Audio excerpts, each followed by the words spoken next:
Somos da CarbonFi, o podcast da Carbon Business School, a escola de negócios do mercado de crédito de carbono e finanças regenerativas. E hoje a gente vai fazer algo um pouquinho diferente. Vamos sair do nosso foco principal para entender um cenário macroeconômico assim gigante. Ele promete impactar todos os mercados, inclusive e talvez especialmente o de descarbonização. Um relatório recente do JP Morgan acendeu um alerta geral. E a tese deles é tão forte que a gente precisava mergulhar de cabeça nisso. É isso mesmo. O relatório é, assim, um divisor de águas. A ideia principal deles é bem forte. Chega a ser polêmica, sabe? Polêmica como? Eles estão basicamente decretando o fim de uma era. Uma era de quase 30 anos de relativa calma, que o mercado apelidou de a grande moderação. Aham. E no lugar dela, estaria começando o que eles chamam de um novo regime de volatilidade. Peraí, novo regime, isso soa bem dramático. Não é só tipo uma turbulência passageira, então? É mudar as regras do jogo com a partida rolando. Exatamente essa sensação. A grande moderação foi marcada por juros baixos, inflação sob controle e um mundo que, apesar dos conflitos, operava numa lógica de cooperação, de globalização. Certo. O manual era conhecido. Era. Agora, o JP Morgan diz que esse manual pode ir para o lixo. Eles apontam para duas forças colossais que estão redesenhando o tabuleiro. Uma geopolítica cada vez mais fragmentada e a ascensão, assim, meteórica da inteligência artificial. Ok, vamos desempacotar isso, começando pela geopolítica. O relatório fala em sair de um mundo de cooperação para um de competição de blocos. Na prática, o que isso muda no nosso dia a dia? Muda tudo, principalmente a forma como a gente enxerga o risco. Durante a Grande Moderação, um evento geopolítico grave, como uma guerra, era tratado como um risco de cauda. Risco de cauda é tipo a chance de um meteoro atingir a Terra, né? Uma probabilidade baixíssima, mas se acontecer, o impacto é devastador. Perfeito, é exatamente isso. O problema, segundo o relatório, é que a geopolítica deixou de ser o meteoro. Ela virou a chuva de todo dia. Nossa, Não é mais um risco raro e distante. Virou um fator estrutural constante na equação de qualquer negócio ou investimento. A gente vê os exemplos pipocando. As guerras na Europa, no Oriente Médio, a tensão comercial que não arrefece entre Estados Unidos e China.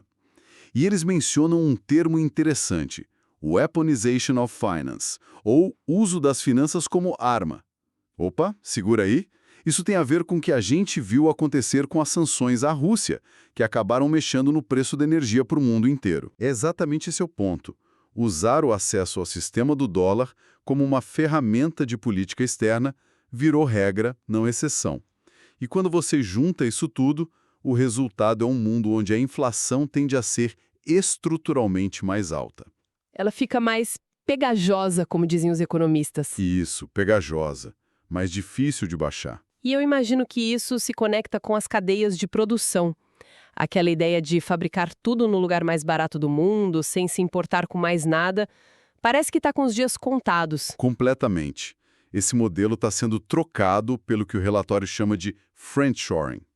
A lógica não é mais onde é mais barato, e sim onde é mais seguro e com quem eu tenho afinidade política. Entendi. Então, em vez de uma empresa fabricar um chip no país X, porque o custo é 10% menor, ela vai preferir fabricar no país Y, que é um aliado, mesmo que custe 15% a mais. É isso? É essa lógica e esse custo extra de trazer a produção para mais perto ou para países amigos, ele não some, né? Ele aparece no preço final. Exato. É mais um combustível para aquela inflação pegajosa que a gente comentou. Nossa, se tudo está ficando mais caro por causa da geopolítica, a gente precisaria de um milagre tecnológico para baixar os preços. Imagino que é aí que a tal da inteligência artificial entra na história, certo? Mas, pelo visto, não é tão simples. Não mesmo. E aqui está o grande paradoxo que o relatório explora. A longo prazo, a IA tem um potencial deflacionário imenso.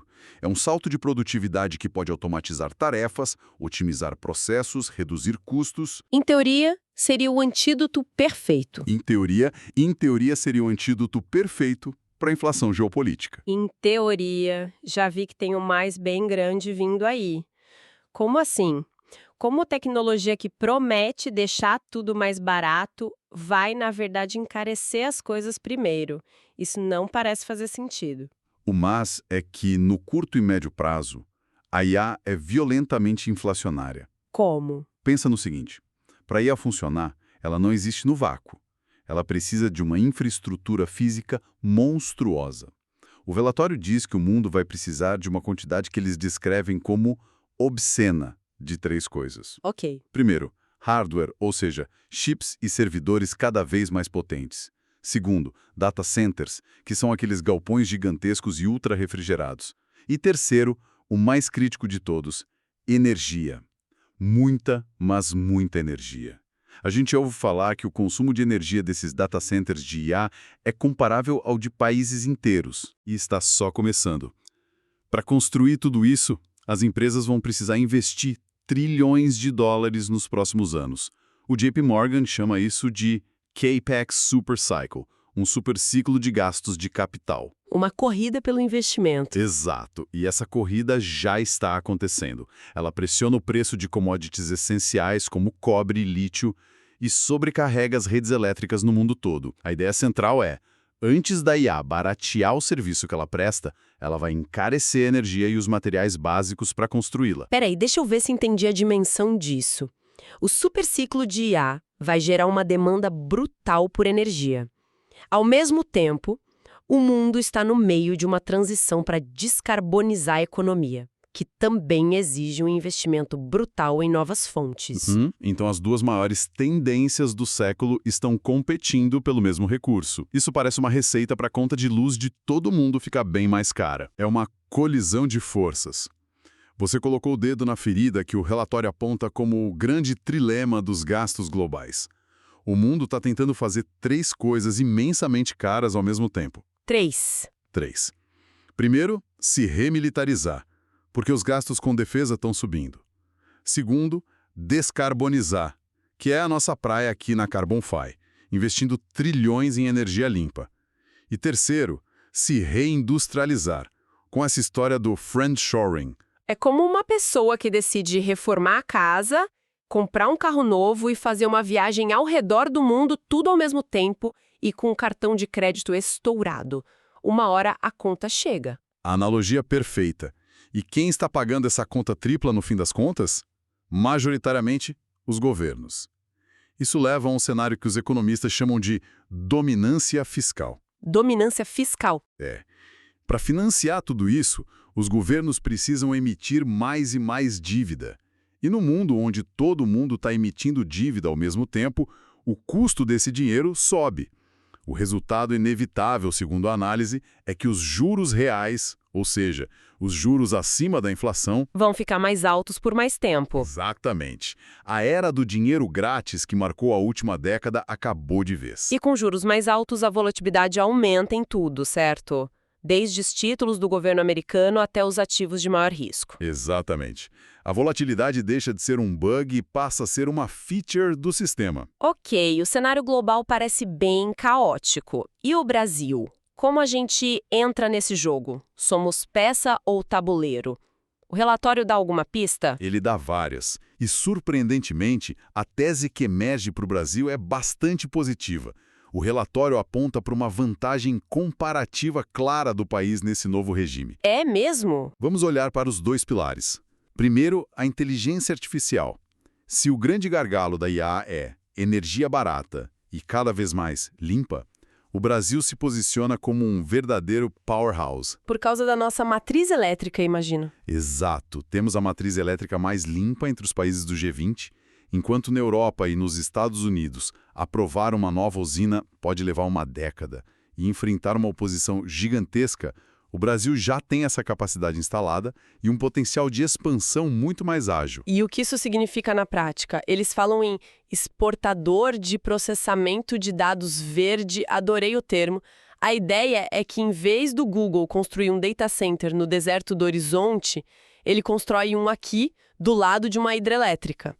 É exatamente essa a oportunidade. Em vez de exportar só a commodity física, como soja ou minério, o Brasil poderia se tornar um grande exportador de um produto de altíssimo valor agregado, processamento de dados.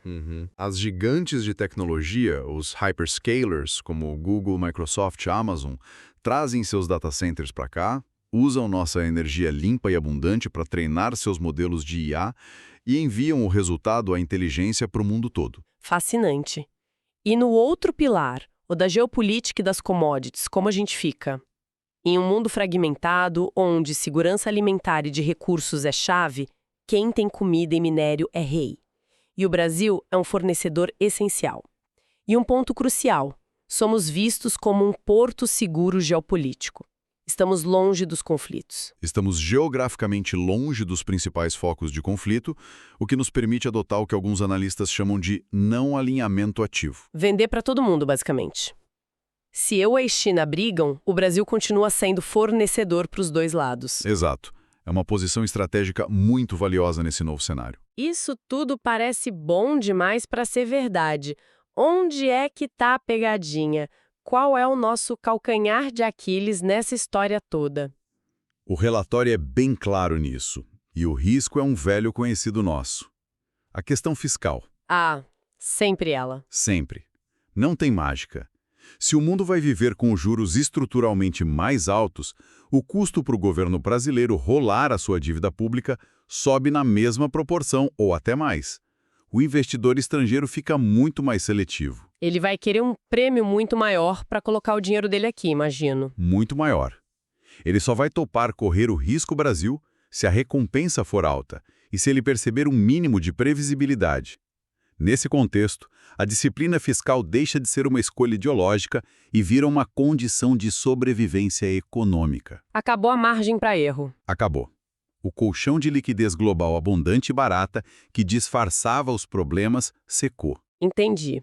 E para quem está nos ouvindo e pensando em como organizar os investimentos, o que esse novo regime, se ele realmente se confirmar, significa na prática?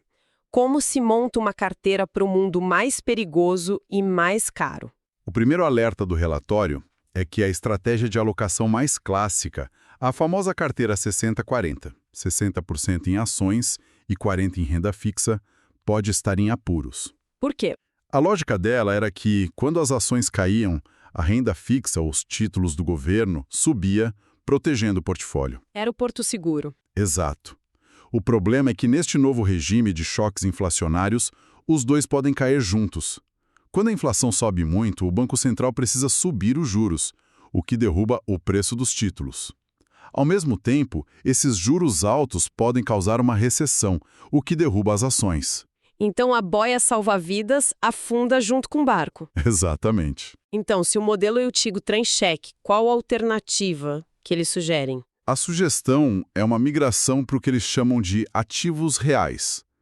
São ativos que têm um valor físico tangível e que tendem a se beneficiar de um ambiente inflacionário. Tipo o quê? A lista que eles dão inclui infraestrutura como portos, rodovias, linhas de transmissão, imóveis, terras agrícolas e as próprias commodities. Beleza, ativos reais. Traduzindo isso para o mercado brasileiro, em bom português, estamos falando de quê? Estamos falando de investimentos que já existem e são acessíveis por aqui.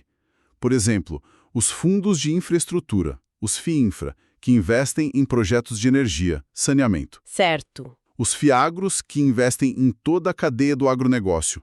E os fundos imobiliários de tijolo, que são donos de galpões logísticos, shoppings, prédios comerciais. E qual a vantagem deles?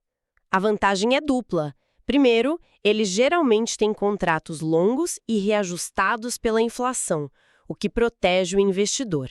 E segundo, eles possuem um valor intrínseco, físico. Um galpão é um galpão, uma fazenda é uma fazenda. Isso oferece uma proteção mais concreta. Faz todo sentido. Então, para amarrar nossa conversa, a mensagem central é que o JP Morgan tocou a sirene. A estabilidade das últimas décadas ficou para trás. O futuro parece pertencer a quem souber navegar nessas águas mais turbulentas, né? É a conclusão perfeita. A análise é sobre se preparar para um leque maior de possibilidades.